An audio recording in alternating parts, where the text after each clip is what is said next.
Hey guys, before the video starts, I just wanted to jump in here and say thank you. Just a really, really sincere thank you for the just overwhelmingly positive and wonderful, loving response to my last video. You are all incredible people sharing your stories, just reaching out and saying sweet, amazing, supportive things.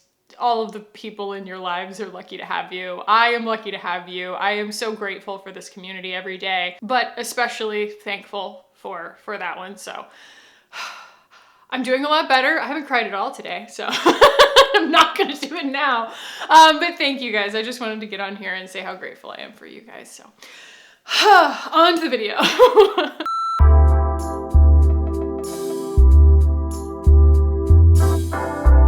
What's up guys? Welcome back. So today we're going to be playing with makeup for the first time in a few videos, I feel like. We're actually going to be putting makeup on my face. Today we're going to be playing with and talking all about the brand Saint Cosmetics. And I say that they're new in my title. They're new to me. I scrolled all the way back on their Instagram. I think they started in 2015 or so. We will talk all about the ingredients and everything like that. We're also going to do a full day wear test on this. But first we're going to put it on my face. Gonna show you how it applies. We will go into like a full day wear test after that. So without further ado guys, let's go ahead and jump in. I love my new lens. I love it so much. My camera is so close to me now. I have so much more control. I can actually see what's going on. So today I am going to be showing you guys the foundation from them, the liquid foundation, the concealer, and then I also, of course, got a blush. This is in the shade Love Me Gently, and it is this kind of pretty, I don't know, rosy pink kind of shade.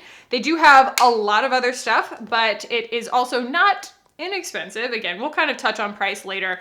So the story here, and I mentioned in my last video that they have a really, really sweet customer service team. And I mentioned that because I did engage with them pretty quickly early on in my entire process. And that is because when I first ordered these, and you guys might have seen this on my Instagram, I ordered the lightest shade that they had, which is porcelain. Porcelain sounds like me, you know, definitely have been porcelain in many foundations in the past. However, this was a little bit surprising to me. This is their porcelain shade of foundation, but this is the porcelain concealer, and it is even deeper than the porcelain foundation. So I assumed that this brand was a little bit newer than they are because I feel like that is a kink that should be overcome pretty early on. However, side note, I did get a sample sheet from Oxygenetics yesterday to see what my shade was in their foundation, and they have like 16 shades or something,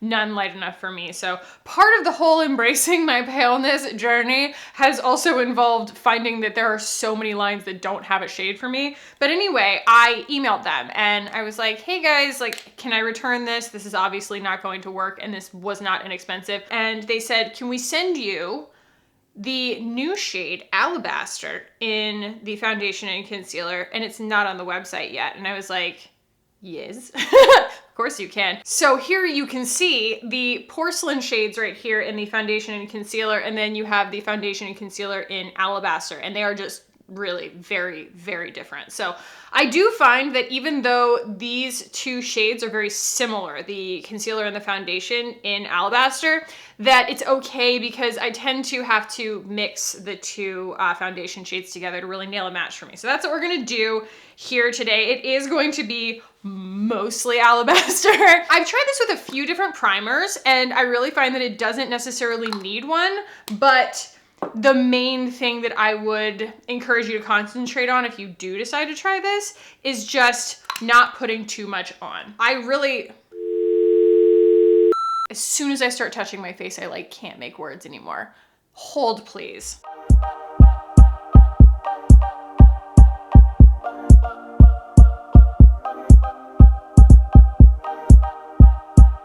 It doesn't dry down super fast. It doesn't actually have any silicones in it or anything. And so it doesn't have, I would say, like a quick dry down or anything, but it definitely dries down. I was surprised to find out that it really is just, you know, a very clean foundation. It doesn't have any dimethicone in it or anything. Now it is, and this was something that you guys kind of brought to my attention. I didn't realize, I don't know why, it's just one of those things that I didn't realize because I'm not sensitive to it. is that so many clean complexion products really hinge on coconut alkanes, coconut oil. And the reason is that yes, you know, it is a very like clean ingredient, that it's just kind of a hype ingredient. It has, you know, benefits for you if your skin's not sensitive to it, but also it is a natural preservative, same as rosemary oil. It's why you can say that something is preservative free, is because they are ingredients that also serve another purpose in the makeup as far as consistency or skincare benefits or anything like that. And so there are both of those in this. There is rosemary oil as the preservative, and then there is also coconut. It's been a really, really easy foundation to work with. It does look a little bit dewy on the skin at first, but I find that it gives me actually like a dry down to a little bit of a satin finish, and it's lovely. Lately, I've been going for like a soft glam look. You guys might have noticed recently in my videos. And I feel like you can get the brightness and the shimmer or the sheen or the like dewy skin with the products that you use on top of your foundation, instead of using a really, really dewy finish foundation. Like, you can still powder it down, you can still get the wear time and everything, but you use like a really finely milled, not very sparkly highlight, and you can still kind of achieve that dewy appearance to it after the fact. So that's what we're gonna be doing today. If you guys want me to do like a full tutorial on my like soft glam of it all with some of the hacks that I've figured out, let me know that down below. So you can see I did use some of the deeper shade to contour just a little bit. I wanna mention that. And the coverage is medium. I don't think that this necessarily builds really happily. I think that the key to this is kind of finding that happy, neutral medium of where it wants to live on your skin and not going past that, because this can get kind of sludgy and makeup-y looking. And I think part of it is just making sure that you don't put too much on. I'm gonna go in with Alabaster as needed. This does have a pretty substantial amount of coverage, and I love the way that it blends down. It blends down really easily. There's nothing oily or greasy about it. A lot of times when you get into clean beauty concealers, they are super, super oil-based. And you guys know I had a big struggle last year just trying to find any clean concealer that I felt like behaved like a prestige concealer. This whole situation behaves like prestige makeup.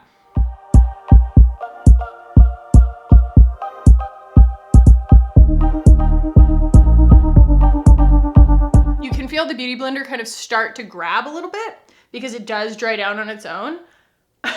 I don't know why. I don't know what the ingredient is that makes it do that. I don't know, but it's really, really lovely. It doesn't feel like it's sitting on top of my skin. And I know that it's really important to a lot of you guys to find foundations that behave well, that don't have silicones in them, because it is definitely something that can be really sensitizing for certain people's skin. And I'm always on the hunt for products that I can offer you guys in that realm. The Aerie Perez doesn't have any dimethicone in it, but it has a pretty lousy shade range, and unfortunately, we're back in the same boat. I do feel like this performs as if it has dimethicone in it, but it also has a pretty lousy shade range. So that's what she looks like right when you apply her. Again, you can still see a little bit of my freckles, a little bit of pigment underneath there. I don't mind that at all. Once I get some powder on there, it's gonna be a really, really beautiful finish. I feel like a lot of the time when I do like a full look, I think that dewy skin is going to be the answer, but it ends up looking really odd because the light hits the two things differently. And so the whole satin finish of it all does really lend itself well to like an eye look and stuff like that. So I'm going to go put the rest of my face on real quick. I will come back and we will talk all about the brand and the claims and the ingredients and the packaging and everything like that. So I'll be right back. Yeah, of course there's a cat hair stuck to my face. There's a cat right here. I almost got done doing all of my makeup before I realized that I also had a blush to try. So this is called Love Me Gently, and it is a really pretty rosy pink color. However, I have found that when I put this on, it is just a little bit too much on me.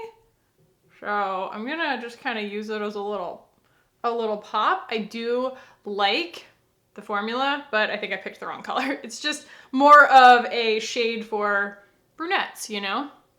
Because it's a little bit hot pink for me, I guess. So I have 8 pounds of makeup on right now. It's mainly the eyeshadow. I did kind of go in, but I feel like makeup kind of mellows out in the first like hour that you're wearing it, so At first it looks really cakey and then it chills out. Is that just me? I don't know. Voila! Okie dokie. Let's talk about Saint Cosmetics, the brand. You're on my phone. So I'm just gonna read you what they have on their website here because there's a lot.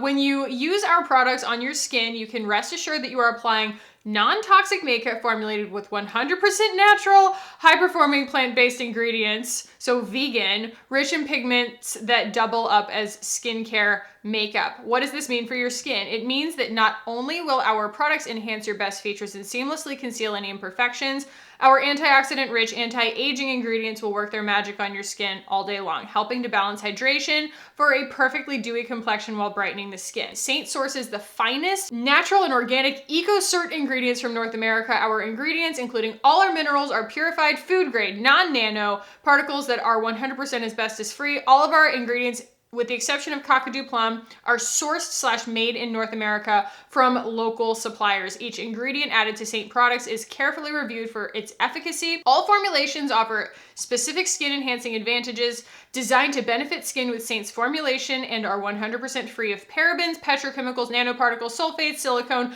polyethylene glycols, phthalates, mineral oil, triclosan, petrolatum, coal tar, artificial preservatives, carmine, unsustainably sourced ingredients, and synthetic fragrance ingredients. It doesn't get any cleaner than this. How have I not heard about this brand before? I don't know, man. This is just coming from my hunting on Instagram. And to be honest, like, I think that this brand should be bigger. And, you know, I have criticisms about their shade range and things like that. But I think that, you know, they're obviously working on it. And in order to work on it, making makeup is expensive. I hope that people become interested in this brand because it feels like they really are doing all of the right things. And so far, in my experience, the performance is there. So the Flawless Radiance Skincare Foundation, this right here is 54 smackers, you guys. That is a lot of money. I started drawing these delineations in my brain. There's like, you know, practical, affordable, approachable, accessible makeup. And then there's like, you know, that's luxury, that's prestige. And then I got to like anything past $70 is ludicrous. And so like they raised the price of the Kojin Dough Foundation from $62 to $77, inexplicably same amount of product. And I was like, no, that's ludicrous. That is like in ludicrous territory. And I'm not there for that right now. Even I have limits. It has 10 shades and they go from porcelain, which is the one that I have, the first one that I ordered, all the way to chocolate, which is for deepest skin neutral red undertones. And I can't speak necessarily to the, you know, the shade matching for deep skin tones and things like that. It does look like they're making an effort. Obviously, they don't have 40 shades or 60 shades like some of the brands out there.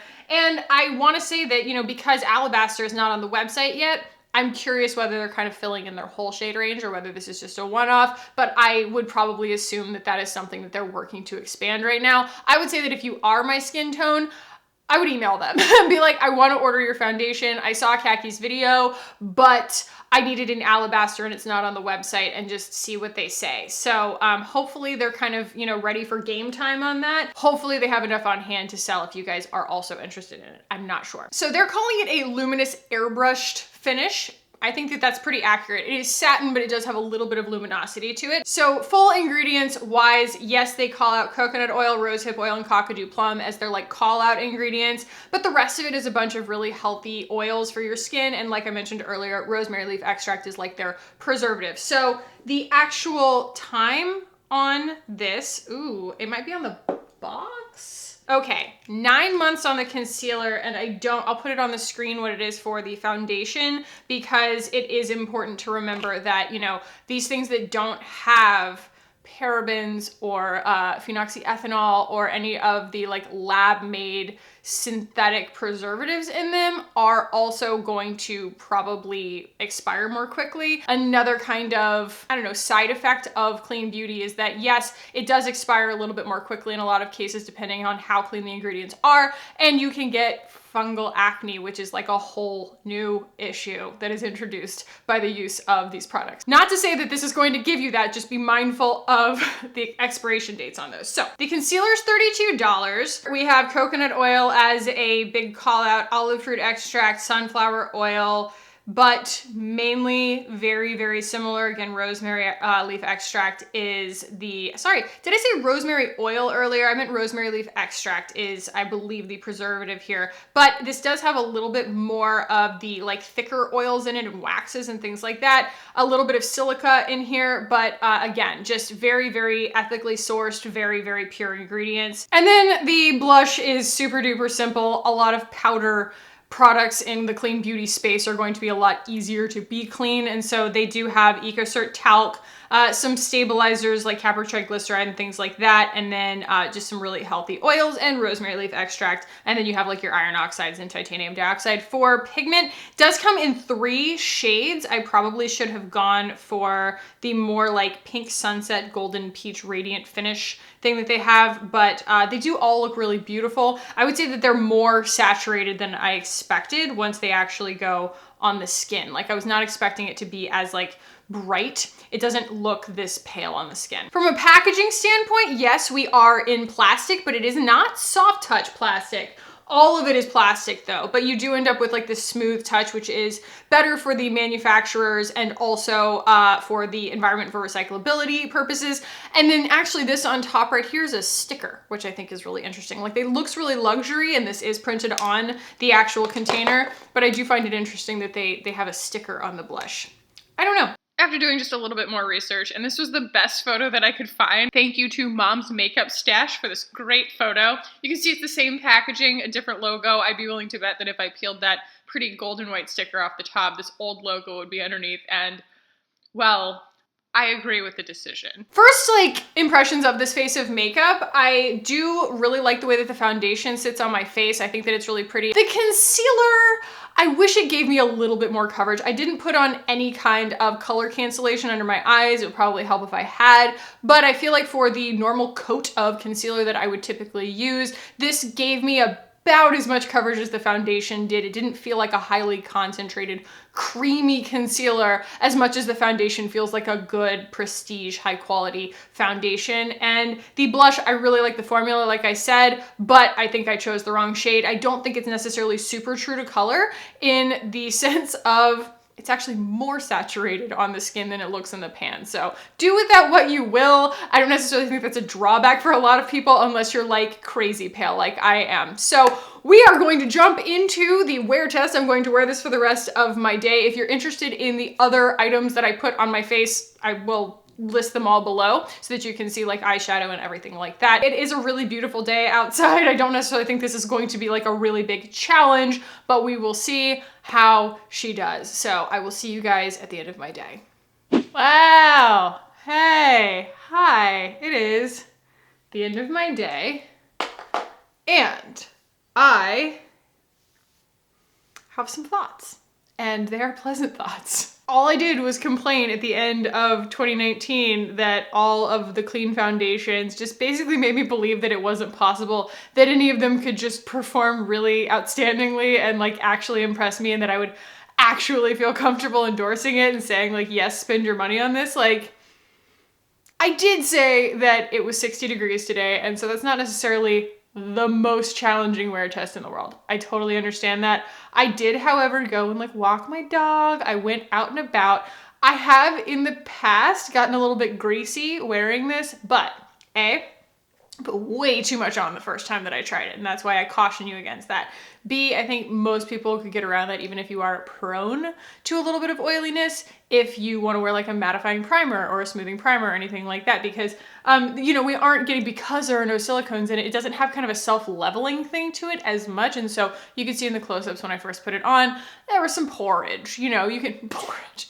That's already a word, Khaki. You cannot use that to describe your face. It wasn't like porridge, it was poor existence. You could see the pores. And so that's not something that necessarily bothers me, but it's something to be aware of if you are interviewing foundations. Oh, I just realized I've been looking at my viewfinder the entire time. I'm trying, guys. I was like, wow, this feels easy. I was looking at my viewfinder too because I was kind of like observing the makeup. Excuses, so many excuses.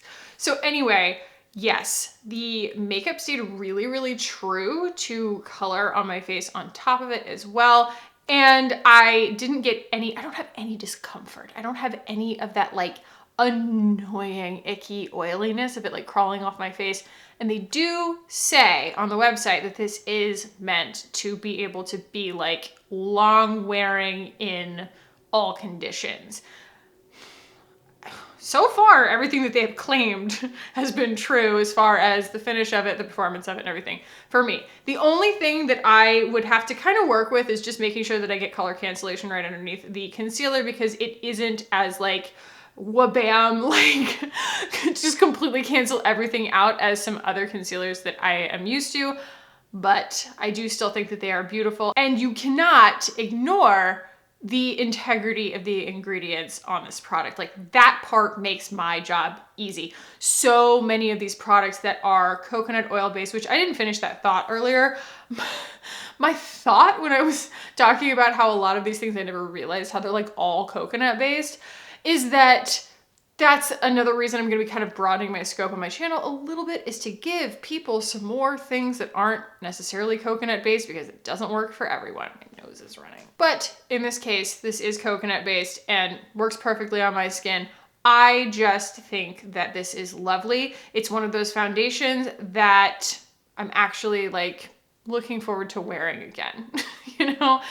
To the tune of a pretty large price tag, but I don't think that the timing challenge of the expiration date would be difficult for me to move through an ounce of product, knowing how much I like it. So it's been a really long time since I've given a foundation, like a new to me foundation, a resounding positive review, but this is a resoundingly positive review for the foundation and for the concealer, understanding that the concealer is probably like medium coverage for a concealer. That's all I really got, you guys. I really am super, super pleased with this. I think that they did a fantastic job. I'd be very interested in trying more of their products, because I have the powder foundation. Yes, I bought the powder foundation. I really wanted to please some of you guys who have been asking about that, and they claim that it is a hydrating powder foundation. However, they did not send that one to me in alabaster, and I don't know if they make it yet in alabaster, and so I do not have it in a shade that matches my face, so I did not try that today. But they have other blushes, they have lip glosses, they have eyeshadow palettes, I think, yeah, eyeshadow palettes. I don't know. We could run the gamut, if you guys want to see more from this brand. I just wanted to, dip our toes in. I feel like when you go to a Thai restaurant, you try pad Thai, because it's going to give you like a baseline understanding of like how good that restaurant is. It's like, can they do the main thing? And like if a brand offers complexion products, that is how I measure that brand, is just by trying their complexion products. And some do really well in one and not in the other, and that's fine. But I do feel like we're off to an auspicious start with Saint Cosmetics, so hope that was helpful for you guys. If it was, give it a thumbs up. Let me know down below if you have tried this line, anything from them. I know that they have been around a lot longer than I've been aware of them, so it's a pretty good chance that some of you have. And what products you like from them. And if this is my first video that you have watched and you enjoyed it, then definitely subscribe. I mean, why not? It's free. Ring the little notification bell so you know when I upload. I'm so good at selling this. Anyway, guys, thank you for watching and for hanging out with me today. I love you guys so much, and I will see you in the next one. Bye.